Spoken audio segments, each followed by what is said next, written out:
Hey, it's Katie. I'm back with number 3 in the series, 5 Bad Habits That Can Keep You Poor. Stop doing these things and you can become rich. Rich has different definitions. You need to just define that for yourself, but we are talking about it in terms of financial success with your business though. So if you missed point 1 and 2, be sure to go back and grab that. Today we're talking about leaving behind the friendships that do not serve us. Maintaining relationships, maintaining friendships that do not serve where you are right now, where you're going in this next season, can be one of the reasons you are staying poor. This third bad habit could be keeping you from success because you're not surrounding yourself with the right friends or the right relationships that serve your growth.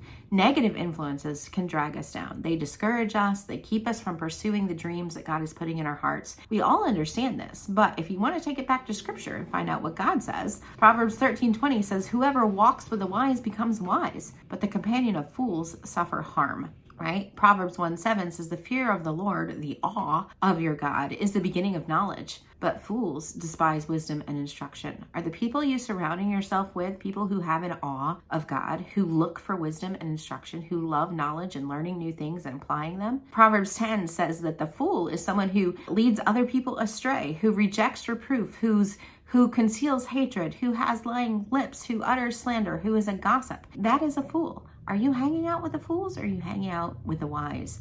This is easier said than done. And you might say, well, that's great, Katie, in Bible language, but what does that mean in my everyday life? When you realize that there are people in your life who are constantly speaking criticism, they are sowing seeds of doubt as to what God is leading you to do.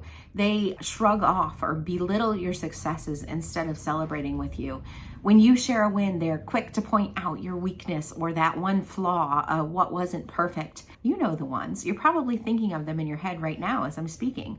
This is what we need to do. We need to be grateful for their involvement in our life to date. God uses all kinds of people to shape us and mold us and give us the experiences we have. That's part of how we can have the voice, the Flamingo voice that resonates with the people who need us, right? But not all of those relationships are relationships that are healthy or beneficial to us in the next part of our journey, in where God is taking us from here. Or maybe they're not to be allowed to speak into certain areas of your life. All those people who criticize you on Facebook or don't want your product and say things about how you shouldn't be doing this for money or you shouldn't be selling this, like if they're not your right fit client, you shouldn't be listening to them, right? The person who always points out the risk instead of celebrating your trust in God's leading. The person who always one-ups every accomplishment that you have. The person who you walk away from that conversation always feeling small, like they didn't really put you down, but you felt that way. Those relationships are relationships that you can walk away from, that you can belittle with God's leading. I'm not saying be mean. I'm not saying ghost them. I'm just saying follow God's leadership and lean into your relationship with God over your relationship with those people. Seek out the relationships with humans who uplift you and inspire you, who believe in your potential, who encourage you to reach the goals that God is leading you towards, who encourage you to get back in alignment with where God is taking you, not on your fears and your small thinking, which was number 2, by the way. If you didn't watch it, go back and do that. My grandmother was this kind of person for me. She was the one who always encouraged me to go after my dreams. She held my feet to the fire to do what I said I would do. She's been in heaven for a year now. And because of her mentorship, because of me feeling the need to be able to have that same influence on other people, I just recently decided that I'm opening up some coaching spots again.